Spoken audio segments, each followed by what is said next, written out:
On a mission given to me by Woody Shaw, Sunship, Dizzy, and Billy Higgins, dedicated to pursuing a piece of our cultural heritage through interviews with my jazz heroes, this is the Jake Feinberg Show. Welcome everybody inside the studios of KWFM 1330 The Star. It's great to have you on board today. This is the Jake Feinberg Show, and part of the evolution of a musician is to demonstrate a propensity to grow and continue to generate output. This comes in many different forms: studying and playing different musical idioms, developing musical relationships through social interaction as well as antisocial interaction, being adept at inventing new constructs by borrowing what came before and sprinkling some of their own essence. My guest today has a resume that rivals any contemporary musical artist. This is because of his adherence to the principles of listening, advocating, caring, and playing what he feels. Ron Thomas, welcome to the Jake Feinberg Show. Thank you, Jake. Nice to be here. Can you talk a little bit about, from your perspective, your opinion about the job of a musician? How much credibility do you put in continual evolution and making of music? Hold on a second. Let me see if I can do something about the volume on this thing.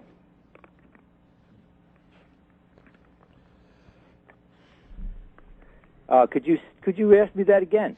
Talk a little bit about your opinion about how a musician should continue to evolve. Well, I find that it kind of comes of its own accord. Sometimes I spend long periods involved in a certain activity, and other times I do different things. So I don't have any kind of a way of doing that. No, but I mean, I try to relate it to the idea of guys who were prolific. Maybe 30 years ago, 40 years ago, and then they stopped honing their craft. How do you feel about people that don't continually progress from a musical standpoint, if you consider yourself a musician? Well, I don't really pay a whole lot of attention to what other people are doing. What I'm getting at is your own philosophy about evolution as a musician. Well, the only evolution I know is my own. And that's what I want you to speak to. Well, I pretty much developed as much of my fundamental approach by the time I was in my mid-30s, maybe getting close to 40, and really haven't had to do much since then, except for kind of build on what sort of took shape during that period. It was very intuitive. There really wasn't any planning involved. I pretty much just did the next thing. And the problem I had to face was that I had to spread myself pretty thin, and it kind of worked out for the best anyway, because I realize now that I was really never interested in having a career. Mm-hmm. Which worked very well for me because I could kind of stay in the shadows and develop my work unencumbered by any kind of restrictions. And I think that worked out to be a blessing in disguise for me, even though I did have that brief period where I kind of pushed myself to the front of the line, so to speak. And Pat Martino and Eric Kloss were waiting for me there to kind of, put me on the world stage in a way. But that's really my only real emergence, as an artist. I've pretty much went right back into the shadows again, so Right. I could stay independent. And the work that I've done since then has been pretty well documented by the CDs I've done since then. So the private development is really the most important thing. No, and I think that's what I say before is, this idea of being on stage, performing on the bandstand, which is something you've done in different idioms, and then also doing a lot of prolific studio work as well. But I just think there's a tendency among, through all these interviews that I've done, a vast majority of you guys have continued to produce, and I think that that's a testament to your creativity. It's not like with an athlete where you have like a, peak period of years where they sign you to a mega contract because that's when you're going to be most productive. The thing with you guys is that your brains are still extremely sharp and you still to create tremendous amounts of art. It's just, it's in a different paradigm than the infrastructure of the music industry of the 50s and 60s. Absolutely correct.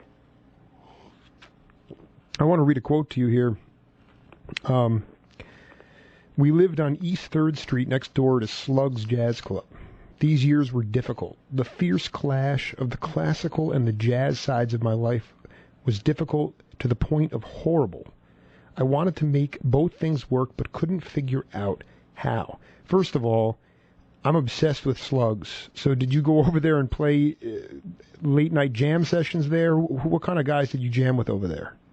Well, I never got to play there, but I did live next door to it. Right. It was kind of. I lived right next door to it in a third floor walk up, and I did go there a lot.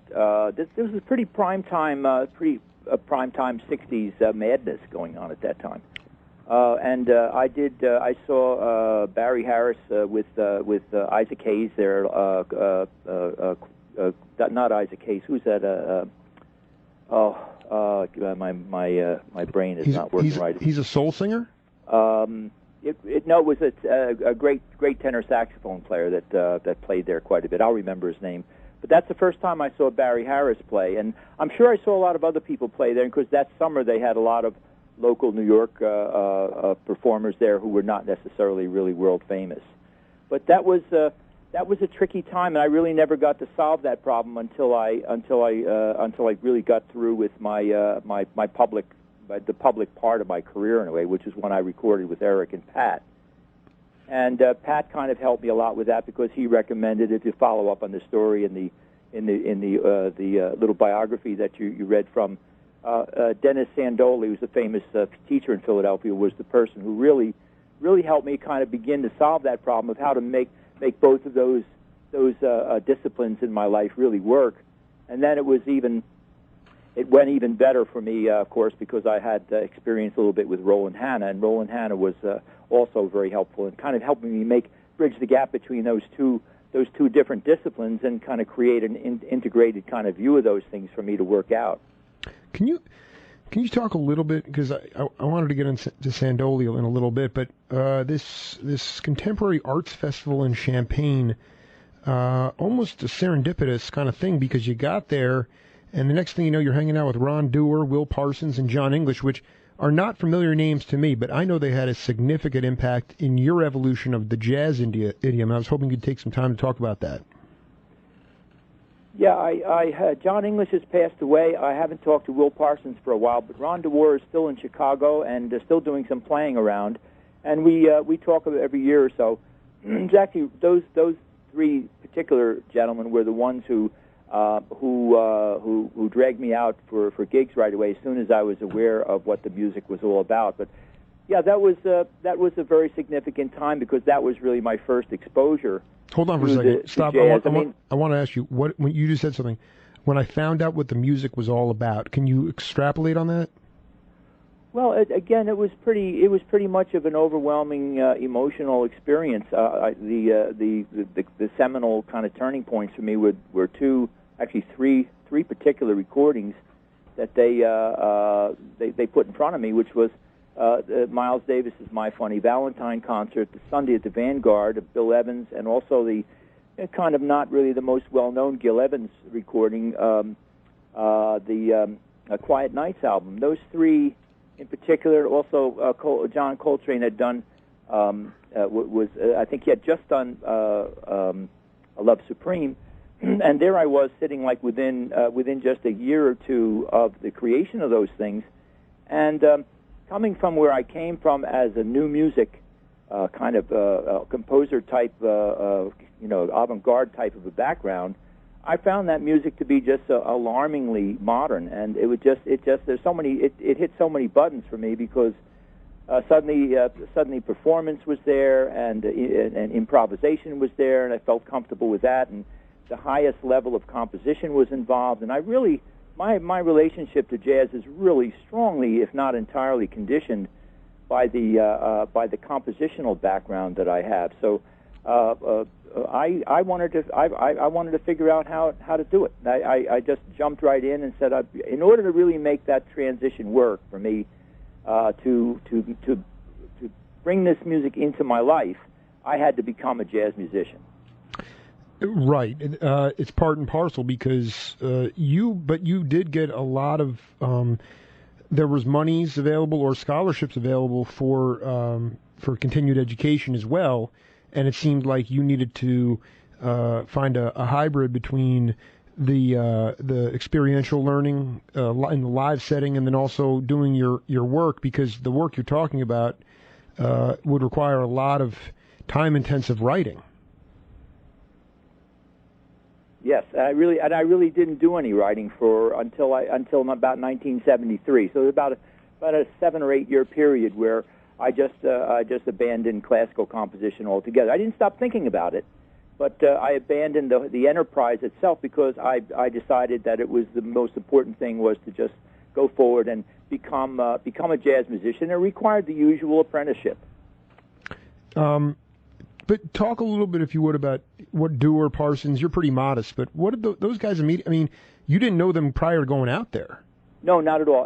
That was my first attempt to kind of leave home in a way. I went out there, and my intention was originally to meet performers who could perform my classical music, what little of it that I had in my briefcase at the time.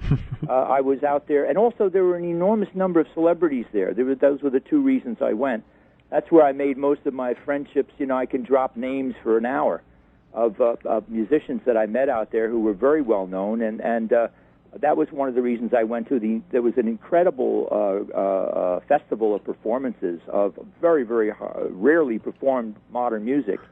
That's the primary friendship I made out there was with John Cage, with whom I had a very, very sweet friendship for many years up until his death. So I met Luciano Berio out there. John Cage, of course, was there. There were performances of Ludoslavsky happened there. Elliott Carter came there. I took a few token lessons with Elliott Carter, and that's how I met Elliott Carter. Of course, that's how later on Pat Martino got to meet him, because he asked me if I would arrange an appointment for him to see Elliott Carter, which I did. Wow, that's fascinating.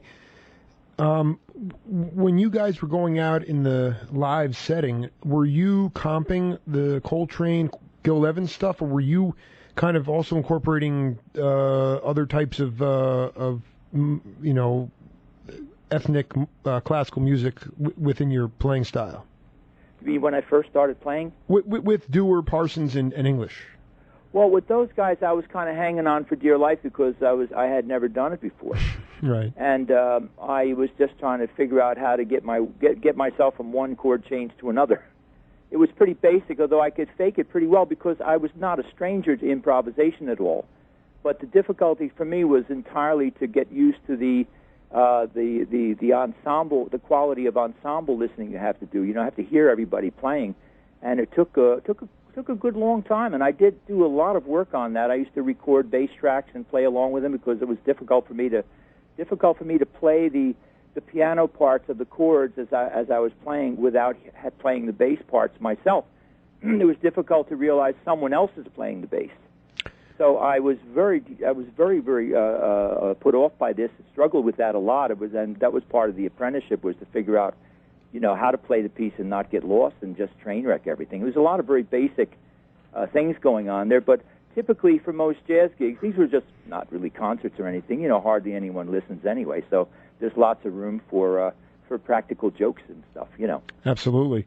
I go to this story that I took off your website going to, I can only imagine it was just probably a club in the black part of town in East Orange called the Front Room, and seeing Herbie Hancock, I guess, with Miles, and you're foisting contemporary, I hope I pronounced these names correctly, Penderecki and Stockhausen on him.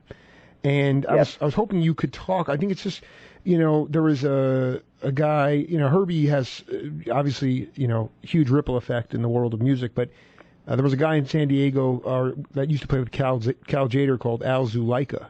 And Zuleika, Herbie, when he was in California, used to go see Al play.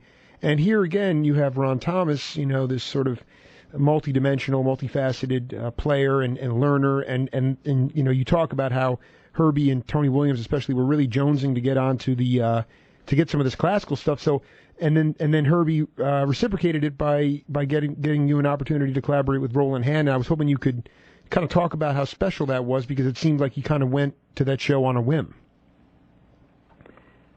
That's what happened. Yeah. The most curious thing about that club was in Newark, New Jersey. Mm-hmm. We were living in East Orange, New Jersey, which is a short ride from Newark, and a classmate of mine from the Manhattan School of Music was visiting me. We were about the same age, and we went down to this club in Newark. This was about a year after I came back from Illinois, when the jazz phenomenon had kind of overtook my life. And we went down to see Miles's group, and Miles was I think he had a hip problem at that time, so the group that was there was Herbie Hancock and Wayne Shorter, and Henry Grimes was on bass. It wasn't Ron Carter, mm-hmm. and Tony Williams. And so they did the group as a quartet. Apparently they had gigs, and since Miles couldn't do them, they said, well, let's honor the gigs anyway and just get to work. So they were working. My friend George and I were sitting at a table, and of course I was just totally smitten by that whole thing, especially with Herbie's playing from the year before. And Herbie walked over to our table and said, I know you guys. And of course, both of us just nearly fell over. So, well, how could that be? And he so said, great. "Did you guys go to the Manhattan School of Music?" And mm-hmm. we said, "Yes, we did." And he says, "Well, I remember hearing some of your music because I used to go to all the composers' forums, where student composers could have their music played." It turns out that not only was this sort of really larger than life figure in front of me, but he had actually heard all my juvenile music, juvenilia, as they call it, in college. And that really started our friendship. He was at the Manhattan School of Music, but he wasn't a degree student. He was studying with the same composition teachers that I had. It was Vittorio Giannini, Nicholas Flagello, and Ludmila Ulela, and all three have passed away since then. But he was studying with those same teachers at the time just for his own interests. And he did remember us from there. So that's how our friendship began. And then, as you said, indeed, that was the case. We reciprocated between the whole. It was really there really wasn't a lot of music available on records yet of Penderecki and Stockhausen and Boulez and Ligeti and all these various important post-World War II European composers. So a lot of the tapes that I got from Karl-Heinz Stockhausen, he had given me a lot of tapes to copy it. WXPN copied all those tapes for me. He was very generous with giving me those tapes of these rare performances in Europe, and I turned them all over to Herbie Hancock. And I'm sure they, Samizdat, when all the poetry would go around the Soviet Union where things couldn't be printed. Mm-hmm. It was like that. It just except of course it was legal. I mean, just that all those tapes went all around New York, and I'm sure they were copied many, many times before all those pieces were recorded. And Tony Williams was really eating them up. Of course, you remember Tony got a degree in composition before he passed away, so it's not surprising that he would be really interested in that. To me, it speaks to the idea of it's really a great lesson in leadership because and communication, because the idea there is for Herbie and for a lot of really, really super talented people in the world, they look at everything and they hear everything and they don't sleep on anything. And the fact that he was aware of your stuff just speaks to the fact that he was always looking to keep on evolving. I mean, I'm sure he went. Did you guys talk about the jazz classical conflict that you were having? Was he having something similar? No, not really. Not really. It was no, not really. That was kind of something going on. In fact, when I when I first started to hang out with her, because he gave me his phone number and said let's keep in touch, and of course I did. When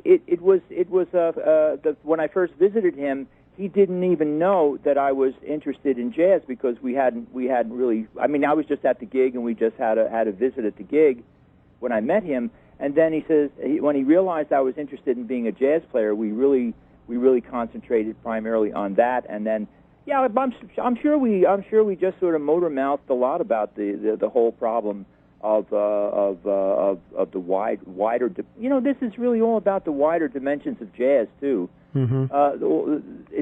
The jazz is, like Wayne Shorter said. The greatest definition I ever heard of jazz was Wayne's, when he said, recently even, no categories. It's two words. That's what jazz is. And in the largest sense of the word, that's really what I think was impressive to me about jazz. It just, just everything became jazz in a way, although there's certainly distinctions to be made within that. Most of the really, really interesting jazz musicians I've met have been like Herbie, and I'm sorry to say I never met as many people as I thought I was going to meet who really had that wider interest. And most of the jazz musicians I met were pretty boring, actually, to tell you the truth. I mean, there were many of them very gifted, but that's all he did. Hi-hat on 2 and 4, and that's it. No, that it is the ultimate personality. I've talked to Eddie Henderson, the trumpeter, who was filling in for Woody Shaw at the workshop, and Herbie didn't even know he really played. He didn't even know he played trumpet. And the next thing, it was like kind of one of those things where just the open-mindedness, the curiosity, the ability to see inside somebody and not look at anything other than the content of who they were, the quality of the person, and being able to collaborate. It was a special time that fostered open-mindedness, where now it just seems that the rigidity of our society has crippled the ability for other younger leaders like Herbie to come to the forefront. Couldn't have said it better myself. I'm always looking for your opinion as well, but if we're on the same page, I just want to we're going to go to a hard break in about 2 minutes here, but I do want to say when we come back, part of the evolution of my show was about bands that were together for even just a brief period of time and made music through social collaboration. And such was the case in Pennsylvania with a band, Eric Kloss, Pat Martino, Ron Thomas, and Ron Krasinski. And we're going to come back and really explore the depths of the relationships and how they are. It's important that Muse and Joe Fields made this stuff part of living history, because without it, we wouldn't be as well off as we are today. So, Ron, sit tight, and we'll come back on the other side and do a whole lot more, okay? Sure thing. All right, now.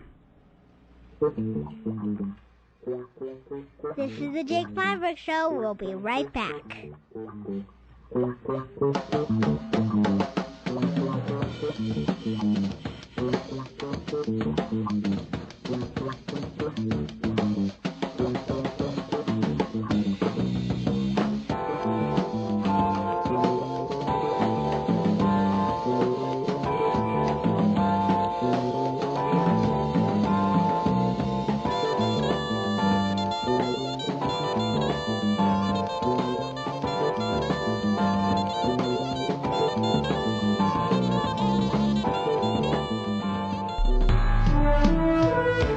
CNN Radio.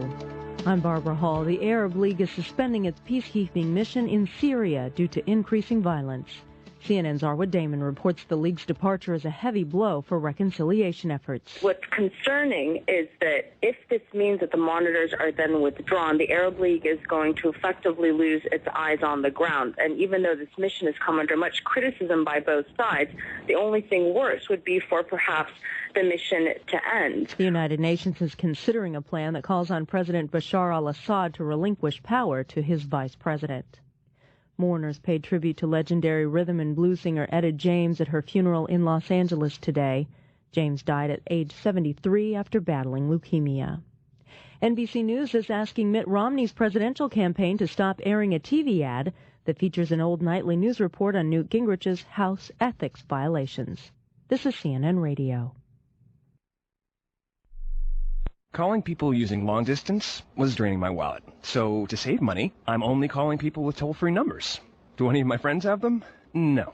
Any family members? Nope. You know, no one I call has a toll-free number. So, Mom, if you're listening, I got your messages. Tell Cousin Tommy I hope all is well. And honestly, would it hurt you to look into an 800 number? I'm your only son, for crying out loud. There's an easier way to save. Get online. Go to geico.com. Get a quote. Or follow this guy's toll-free penchant and call 1-800-947-AUTO.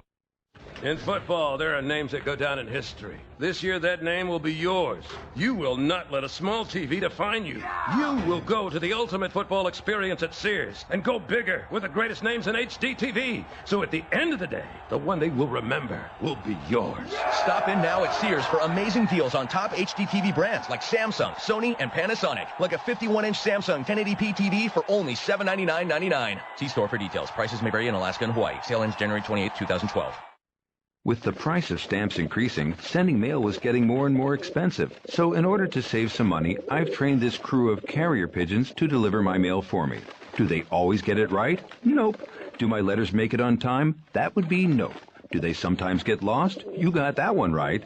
But who has two thumbs and isn't buying stamps?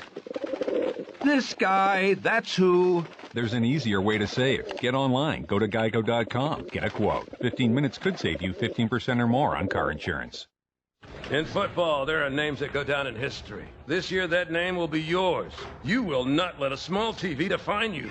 You will go to the ultimate football experience at Sears and go bigger with the greatest names in HD TV. So at the end of the day, the one they will remember will be yours. Stop in now at Sears for amazing deals on top HD TV brands like Samsung, Sony, and Panasonic. Like a 51-inch Samsung 1080p TV for only $799.99. See store for details. Prices may vary in Alaska and Hawaii. Sale ends January 28, 2012.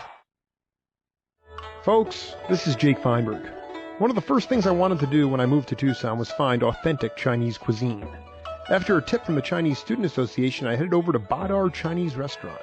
Well, it's been 7 years, and I have never looked back. Located at 7321 East Broadway Boulevard, Badar has been a family-run operation since 1992. The award-winning chef produces succulent dishes from sizzling ginger chicken to salt and pepper shrimp.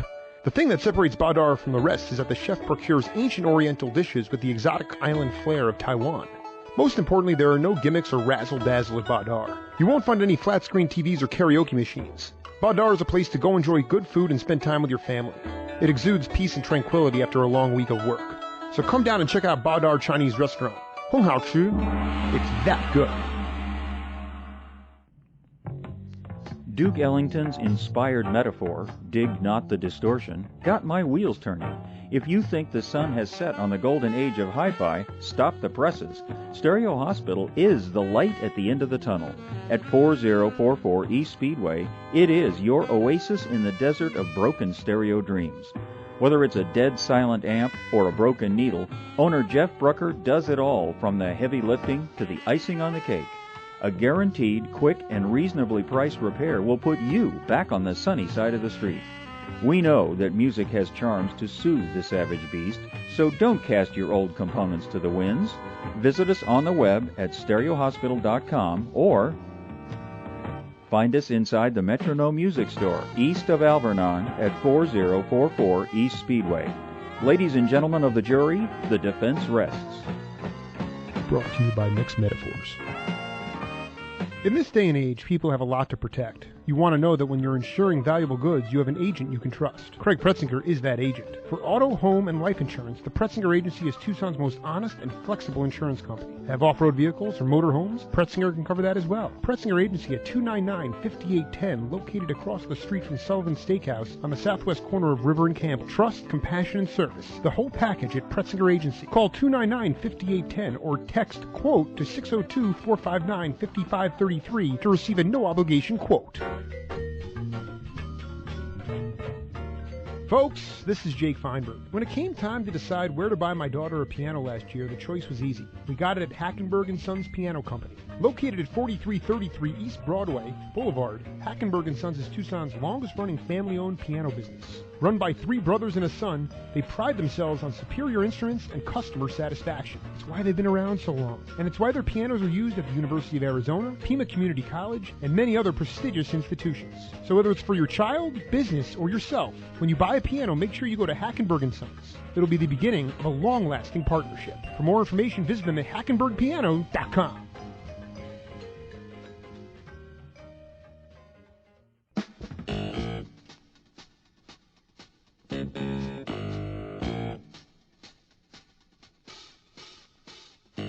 If you're not part of the solution, you're part of the problem. Be a part of a new coalition with Jake Feinberg. The second half of my show starts right now.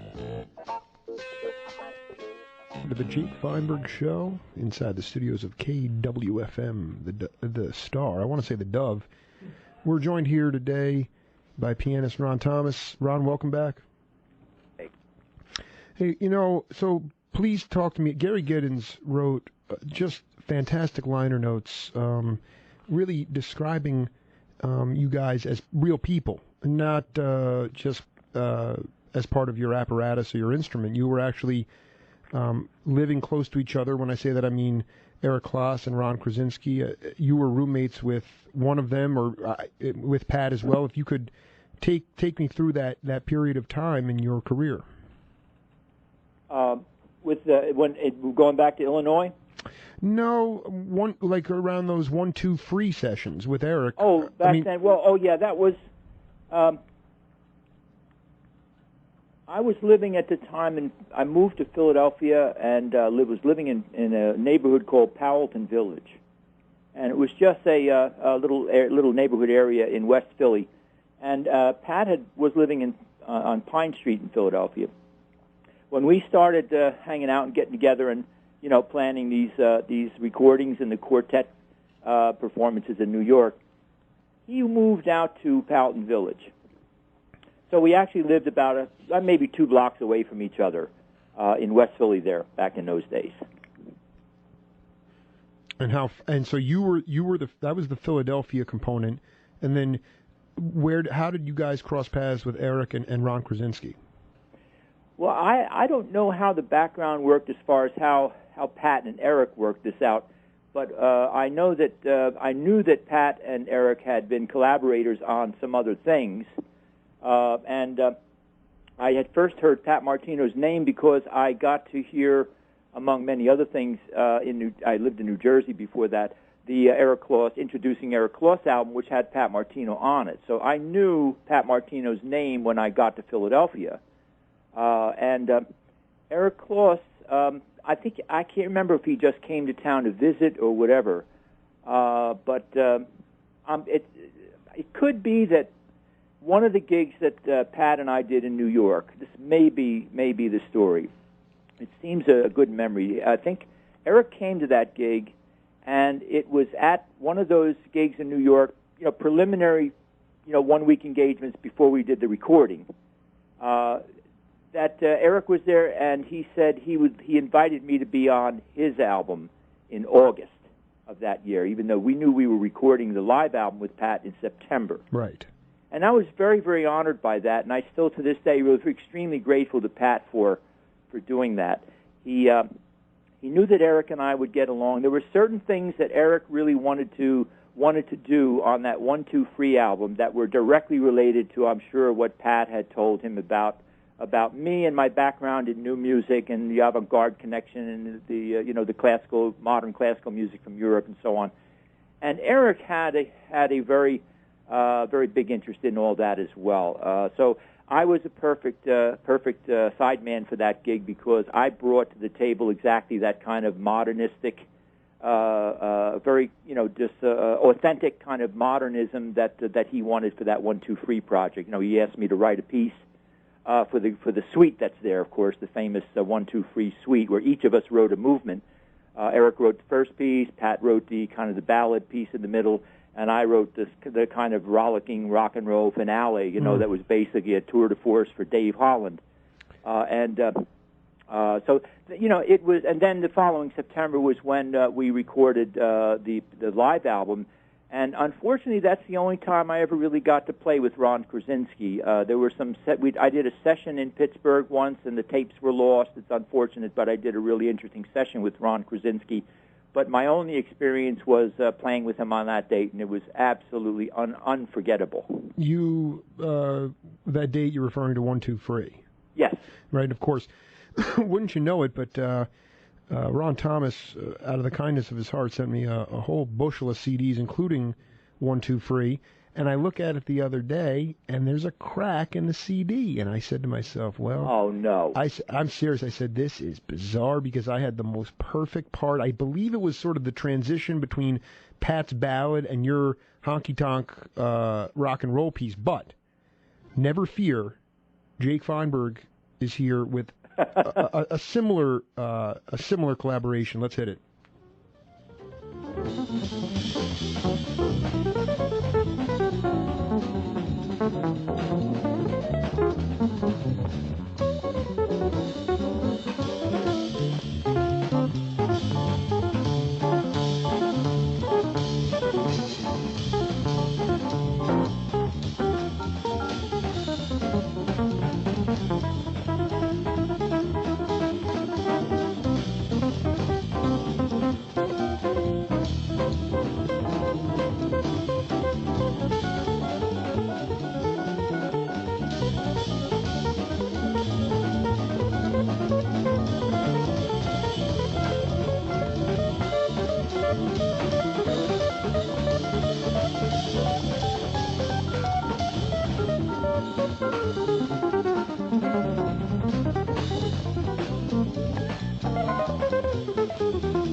1972, the live show from some gut bucket jazz club somewhere in New York City. Thank God for Joe Fields. Unbelievable, man. I mean, you know what's cool is that, first of all, I think Tyrone Brown was the bass player on that album. Yes, sir. Was he playing electric bass on that? Yes, he was. He hadn't really started playing acoustic bass right exactly at that point. It had started soon after that. And I mean, where did I always get the two confused. I think that was the Open Door, or was that the Great Stream? I think that was Great Stream. Right. So I mean, where did the genesis of these tunes? Were you collaborating with Pat? Because these were expansive tunes. They take on almost a some of the more contemporary, I don't know what you want, the psychedelic bands of that day, the long extrapolated solos, you guys were laying on top of each other. How did that come about? Well, Pat wrote all the pieces apart. I didn't collaborate on any of the pieces writing-wise. He got that piece together one day, and I went up to his house, and he said, I got a new piece, and he played it for me. And we learned it as a duo. I mean, I just learned it from playing along with him. He didn't have to write it out for me. It's very, if you look, there's some commonalities between that record and also Desperado, which was a couple of records before that, involving the same kind of quartet and the same kind of sort of rhetorical compositions involved. You know, Pat's own version of jazz fusion. And, I just, the band had a certain bias or a certain bent to it. Had a lot to do with what happened with me and Tyrone Brown, because Tyrone and I we're kind of space cadets. Yeah. We bent it here, there, and everywhere. And I think Tyrone just sort of went with me because I was the chief space cadet, I think. And Sherman Ferguson was just delighted to break out of some of the patterns that are that he had drummers always have to play. So we took Pat on a pretty good ride with that tune, and he rose to the occasion and he just soared above all of those slippery, slidey moments there. Well, it's funny, and it's just I think that was part of the appeal of the track, was that not only was it's a magnificent composition, but the vehicle for improvising was enhanced by some of the things that we did that really sort of took it away from the structure in a very subtle way, and it came back into the structure in a very subtle way, and it just had a lot. There was a lot of excitement about the way that all that stuff sort of converged and came together that night. I can't help but there's something extremely intimate and warm about the way they recorded stuff back at that time period. I don't know what it was. It sounds tinny, almost coffee canish today. It's overproduced today. That was a live setting, but that recording is just blazingly hot. And again, it's only a quartet. It's not like there's a lot. It's not multi-instrumental. But the idea of guitar and keyboard, not instruments that always correlate together. And you guys one reason I started that track with Pat's solo is because you're just ducking in and out. You're filling all those spaces, and that's not easy to do with a guitar and a piano. Yes, that was an education for me. It really was. I loved it. I loved it. I learned so much from finding out how best to do that with Pat's musical presentation. And in the process of learning how to do it, he had to scold me a few times. I got taken down a few pegs down in the basement on some of those breaks. Really? Because I would get carried away with myself, and some of the forms would get really out of hand, and he would have the difficulty to maintain the progression of his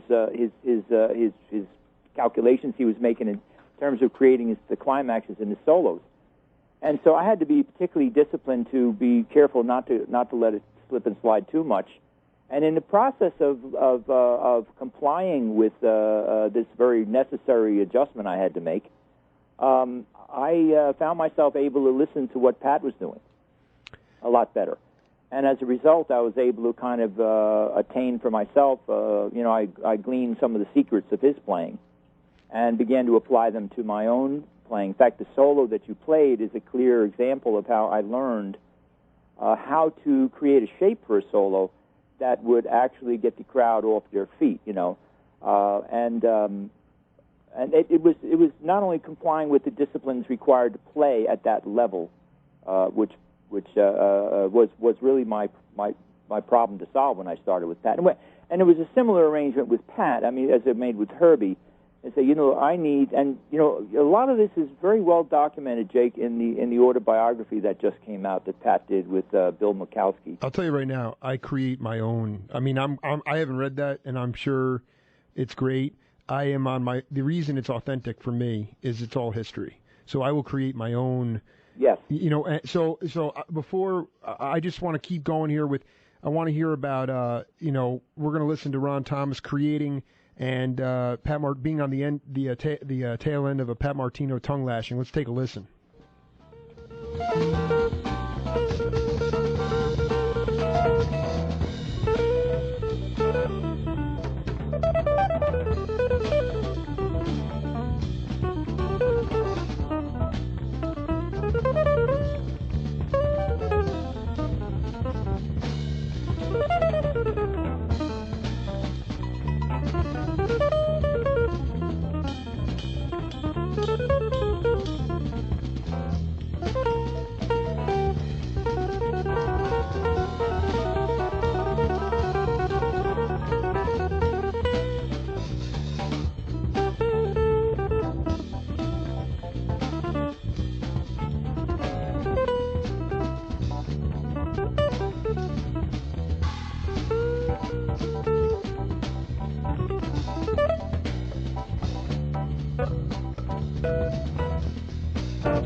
In my own haste to become a very famous radio talk show host, I wind up with egg on my face because I played the wrong track. Ron, I apologize.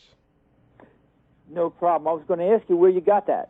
Well, but see, what's so great is that I actually wanted to ask you a question. Well, no, what was classic is, you mentioned Desperado earlier, and that was Eddie Green playing. But the idea that you guys, yes. What's amazing to me is that the Catalyst Band, essentially what I find fascinating about that time period, regardless of what's already been written, is the idea that Desperado, and I never thought of it like that until you made that connection. The idea how beautiful it is that Eddie Green could step in and play like that. I mean, I thought that was Ron Thomas, but yet Ron Thomas, you had your own style, but yet it was interchangeable, and it was about discipline and learning and listening. So I apologize for that, but because I was going to play. Oh, it was great. It was a great track. Listen, thank you for taking me off my high horse. Ron, thank you, brother. I just talk a little bit in our closing moments here about your working relationship with another friend of the show, Bobby Rose. He's an unsung hero in the world of music, and you guys have done a lot of cool stuff together. Can you talk a little bit about your relationship? Sure.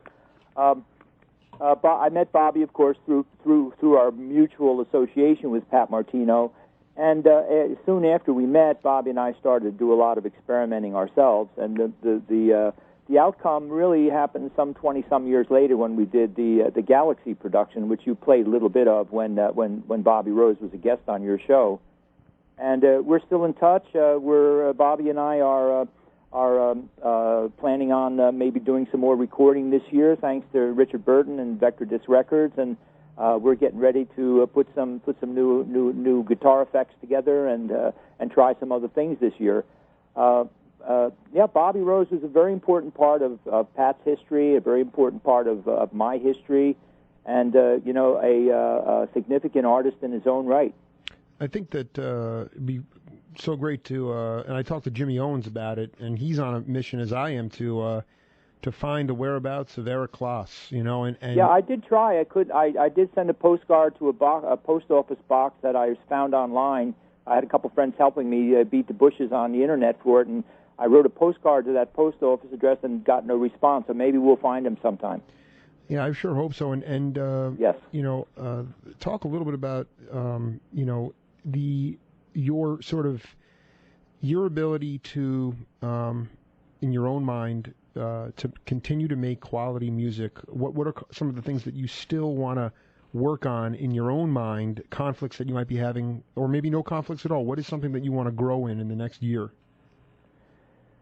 Well, as I said in the beginning, it's a pretty intuitive process for me. I don't know where I'm going, and I like that. I kind of take it as it comes. I did a master class at the University of the Arts just this week, and as I was taking a few moments to prepare for that, a couple days before, I found myself on the verge of a very significant breakthrough in my solo playing. And, it blindsided me. I would never have expected it. All I did was sit down and say, well, let me see if I can come up with some ideas that I might be able to use for the master classes. And by the time I played a little bit today, and I realized, I've got a whole new dimension of growth doing in my solo playing, which I totally was unexpected. So I trust my instincts. And also, tell you the truth, Jake, I really don't care. I'm happy. I've got a good life. I enjoy my family. I have wonderful friends, and I'm healthy. And, my art is really secondary in a way, and I'm grateful for it. It's a beautiful pastime. It's entertaining. It's intellectually stimulating. I tune in and out of it, as the mood calls for, really. Ron Thomas, well said. Amen, brother. Keep evolving and make sure family is number one. We'll talk soon. You'll hear about it, Jake. Take care, buddy. This is the Jake Feinberg Show on KWFM. KWFM, South Tucson.